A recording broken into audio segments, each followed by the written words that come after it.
Welcome to Cognitive Spirals, exploring the latest research into consciousness, cognition, and machine intelligence. All right, excited to dive in today. What have we got on the docket? Today, we're going to be discussing a concept I'm calling Rethinking the Illusion of Thinking in AI. It's about the degree to which current AI actually thinks versus simulates thinking and how we can potentially bridge that gap. It builds a little bit on that recent paper on chain of thought monitorability that's been circulating. Oh, interesting. I've been looking at that paper too. I have some pretty strong feelings about whether deep learning's current trajectory can actually think at all, but I'm open to hearing the discussion. Right, the illusion of thinking. That's a good way to put it. I'm always suspicious of how readily we anthropomorphize these systems. It's pattern recognition on steroids, not necessarily understanding. I don't know, Donald, I think you might be selling it a little short. I mean, have you seen the latest results from the large language models? The ability to generate coherent text, to translate languages, to even write code? It's pretty impressive. And it feels like thinking, even if we don't fully understand what's going on under the hood. The chain of thought monitorability research seems to point to some internal coherence too. That's exactly the point I want to explore, Otto. It feels like thinking, but what is that feeling based on? Is it a genuine reflection of internal cognitive processes akin to what happens in our brains, or is it a highly sophisticated mimicry? The chain of thought monitorability paper suggests we might be able to start teasing that apart, at least to some degree. See, that's where I jump off the deep learning train. The black box problem is just too big. We can't really know what's going on in there. And if we can't know, how can we even begin to claim it's anything resembling actual thought? I think we need a more transparent approach, something more akin to neuro-symbolic systems where the rules are explicit and verifiable. Yeah, Sarah, I'm with you on that. Deep learning is incredibly powerful for certain tasks, but it feels like a brute force approach. Throw enough data at it, and it'll eventually figure out the patterns, but it doesn't necessarily understand the underlying relationships. It's like memorizing a phone book versus actually understanding how a phone system works. We need to get past that if we want AGI. But isn't that understanding just a matter of scale? I mean, the human brain is also a kind of black box in many ways. We understand the basic neural circuits, but we don't fully understand how consciousness arises from those circuits.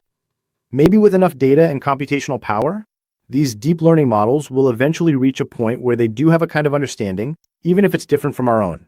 And monitorability helps us get there step by step. Okay, let's break that down. So, Otto, you're suggesting that scale is the key. That as these models become larger and more complex, they'll spontaneously develop something akin to understanding. I think it's a fair point, but the chain of thought monitor ability research brings up the challenge of bias. These systems are trained on vast amounts of data that inevitably reflect existing societal biases. If the thinking process is opaque, how can we be sure that the system isn't just perpetuating and amplifying those biases? Exactly. And that's not just a theoretical concern. We've seen it happen with facial recognition software, with loan applications, with all sorts of things. The algorithms are reflecting the biases in the data, and because they're black boxes, it's difficult to even identify where those biases are coming from. That's why explicitness, the ability to trace the rules, becomes so important. Right. Think about how humans learn. We don't just passively absorb data. We actively construct mental models of the world. We form hypotheses, we test them, we revise them based on new evidence. And importantly, we can usually explain our reasoning, at least to some extent. Deep learning often lacks that capacity for explanation. It's essentially a curve-fitting exercise on a massive scale. But the ability to explain is also something that can be learned. The chain of thought prompting, for example, shows that large language models can be prompted to generate explanations for their answers. And these explanations, while not always perfect, often provide insights into the model's reasoning process. Isn't that a step in the right direction? Yes, it is a step, but I think the paper highlights that it's a preliminary step, not a final solution. The explanations themselves might be just another layer of sophisticated mimicry. The real question is, how do we ensure that those explanations are genuinely reflecting the underlying cognitive processes rather than just being post hoc rationalizations? And further, how do we use neuroscience to ground our metrics of monitorability so that we have an objective assessment of the real safety potential of these models? And it's not just about bias, it's also about robustness. Deep learning models can be incredibly fragile. A small, carefully crafted adversarial example can completely throw them off. A real intelligence should be able to handle noisy or incomplete data, to generalize from limited examples, and to adapt to unexpected situations. Current deep learning models often struggle with these things. It's back to the explicit rules for me, symbolic manipulation. It's more resilient. That robustness issue really resonates with me.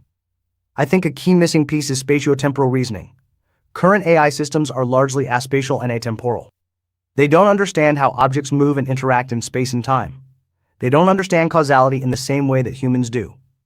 And that, I suspect, is why they're so easily fooled. They don't have a deep understanding of the underlying physics of the world. Translating between reference frames is key, like understanding how a ball rolling down a hill looks from different angles and speeds. Okay, I see your points. But isn't it possible that these limitations are simply a reflection of the current state of the technology? We're still in the early stages of deep learning. The models are getting better all the time. And the research on things like attention mechanisms and transformers is specifically aimed at addressing some of these limitations, like understanding context and relationships. We are improving at representing meaning. Absolutely. Progress is being made, no doubt about that. And I think the work on attention mechanisms is particularly interesting because it starts to mimic some of the selective processing that happens in the brain. But I still think we need to be careful about conflating correlation with causation. Just because a model can identify patterns in data doesn't mean it understands the underlying causal relationships. And the chain of thought monitor ability paper underscores that we need to figure out how to assess the validity of the model's reasons for making decisions, not just the decisions themselves. And again, how we might ground that in real neuroscience. And that's where I think neuro-symbolic AI comes in. By combining the strengths of neural networks with the strengths of symbolic reasoning, we can potentially create systems that are both powerful and interpretable. We can use neural networks to learn patterns from data, and then use symbolic reasoning to represent those patterns in a way that is explicit and verifiable. This could lead to more robust, reliable, and trustworthy AI systems. I like the idea of neuro-symbolic systems, but I still think we need to solve the spatiotemporal reasoning problem. How do we represent space and time in a way that is both computationally efficient and semantically meaningful? How do we allow AI systems to reason about physical processes, to make predictions about the future, and to understand the consequences of their actions? I'm beginning to suspect that the answer lies in understanding how the brain represents different coordinate systems and smoothly translates between them.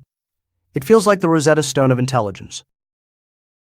So, if we're thinking about real-world applications, where do you see this illusion of thinking playing out most prominently? Are there specific domains where the risks are particularly high? I think autonomous vehicles are a prime example. If an AI system is making decisions about how to drive a car, we need to be absolutely certain that it understands the consequences of its actions. A small error in reasoning could have catastrophic results. I also think healthcare is a high-stakes area. AI systems are increasingly being used to diagnose diseases, to recommend treatments, and to even perform surgery. We need to be sure that these systems are making accurate and reliable decisions, and that we understand why they're making those decisions. And the chain of thought monitorability paper, while preliminary, suggests a way forward to at least begin to address this. Definitely healthcare. Imagine an AI diagnosing a rare disease. If it's a deep learning model and it gets it wrong, we have no way of knowing why it got it wrong. Was it a flaw in the data? Was it a bias in the algorithm? Was it just a random error? With a neuro-symbolic system, we could potentially trace the reasoning process and identify the source of the error. We could also incorporate explicit knowledge about the disease into the system, which would make it more robust and reliable. I'm worried about the use of AI in military applications. Autonomous weapon systems are a terrifying prospect. If an AI system is making decisions about when and where to use lethal force, we need to be absolutely certain that it understands the moral and ethical implications of its actions. And I just don't see how we can guarantee that with current deep learning technology. The potential for unintended consequences is just too high. If it can't translate intent or fully understand the consequences in multiple frames of reference, it's a disaster waiting to happen. But couldn't AI also help with those kinds of ethical decisions? I mean, humans are notoriously bad at making rational decisions, especially under pressure. Maybe AI could provide a more objective and dispassionate assessment of the situation. Plus, the chain of thought monitorability work suggests we are making steps to peek inside that black box and ensure better decisions. It could augment human decision-making, not replace it. It could potentially, but I think we need to be very careful about how we design and deploy those systems. We need to ensure that they are aligned with human values and that they are transparent and accountable. And we need to have robust mechanisms in place to prevent them from being used for malicious purposes. Ultimately, it comes down to trust, and we can't trust something we don't understand. That's where that intersection of neuroscience, AI architecture, and safety metrics becomes so crucial. And going back to the illusion of thinking, it's easy to be impressed by the surface level capabilities of these systems, but we need to dig deeper. We need to ask ourselves, are they really understanding the world, or are they just mimicking human behavior? And if they're just mimicking, what are the potential risks? The hype around deep learning is blinding us to fundamental challenges. Exactly. We're so focused on the short-term gains that we're not thinking about the long-term consequences. We're building these incredibly powerful tools without fully understanding how they work or what they're capable of. It's like giving a toddler a loaded gun. We need to slow down, take a step back, and really think about what we're doing. The spatiotemporal piece has to be there before we go much further. Okay, I hear the concerns. But I still think that deep learning is a promising approach. I think that with more data, more computational power, and more research into things like attention mechanisms and chain of thought reasoning, we can eventually overcome these limitations. And I think that the potential benefits of AI are just too great to ignore. We need to keep pushing forward, but we need to do so responsibly. Absolutely, responsible innovation is key. And I think that the chain of thought monitorability responsible innovation is key. And I think that the chain of thought monitorability research and the broader discussion about the illusion of thinking is a valuable contribution to that effort. It highlights the need for more transparency, more accountability, and more alignment with human values. And it underscores the importance of incorporating insights from neuroscience into the design of AI systems. The answers aren't all in data, they're also in the structure. So let's say someone is a researcher listening to this. What areas would you each suggest they focus on, given your perspectives? I would say focus on the intersection of neuroscience and AI architecture. Specifically, try to identify the neural correlates of complex cognitive functions like reasoning, planning, and decision-making, and then try to design AI algorithms that mimic those neural processes. Crucially, you should focus on developing quantifiable metrics for monitorability that are grounded in our understanding of the brain. How can we translate the concept of a chain of thought into measurable neural signals? If we can answer that, we'll be in a much better position to assess the safety and reliability of AI systems. I'd say focus on scaling up existing deep learning models and architectures. Keep pushing the boundaries of what's possible with transformers, attention mechanisms, and other recent advances. And keep exploring new ways to train these models on massive data sets. But also, pay close attention to the emergent properties that arise as these models become more complex. Are there signs that they are developing a kind of understanding, even if it's different from our own? And how can we better understand and control those emergent properties? Track the architectural changes and benchmark them across a diverse set of tasks to see if they are getting any better. I would encourage researchers to explore neuro-symbolic AI approaches. Focus on developing algorithms that combine the strengths of neural networks with the strengths of symbolic reasoning. How can we use neural networks to learn patterns from data, and then use symbolic reasoning to represent those patterns in a way that is explicit and verifiable? I think this is the most promising path to creating AI systems that are both powerful and trustworthy.